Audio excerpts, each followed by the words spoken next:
গ্রামের সৌন্দর্য এমনিতেই সুন্দর, তারপরে যদি দিনটি হয় বৃষ্টির দিন তাহলে সৌন্দর্যটা আরও বেশি করে বৃদ্ধি পায়।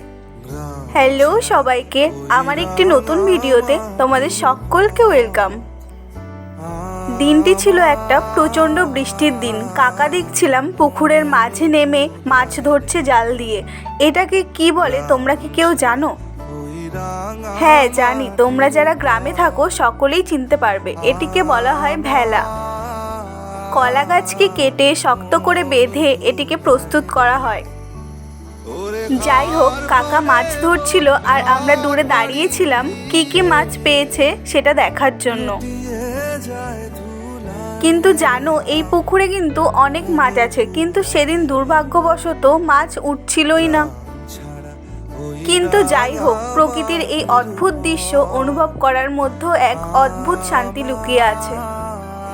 দাঁড়াও, তোমরা কে কে গ্রামে থাকতে ভালোবাসো আমাকে কিন্তু তোমরা জানিও। আমি তো গ্রামে থাকতে প্রচণ্ড ভালোবাসি।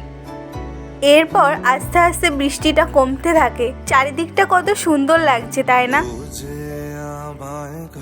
দেখেছো কাকা কত সুন্দরভাবে ভেলাটাকে সামনের দিকে এগিয়ে আনছে। চারিদিকটা শুধু সবুজে সবুজ।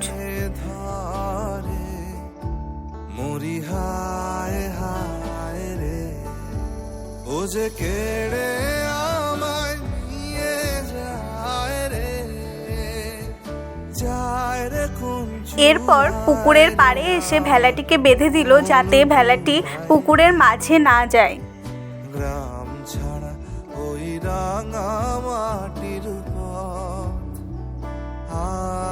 এই যে এ কটা মাছ পেয়েছে। কাকা আমাকে বলেছিল মাছগুলোকে বাড়িতে নিয়ে যেতে, কিন্তু আমি বললাম না থাক, নেব না।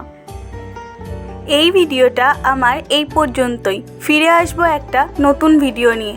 ভালো লাগলে সবাই লাইক, কমেন্ট আর শেয়ার করে দিও। টাটা।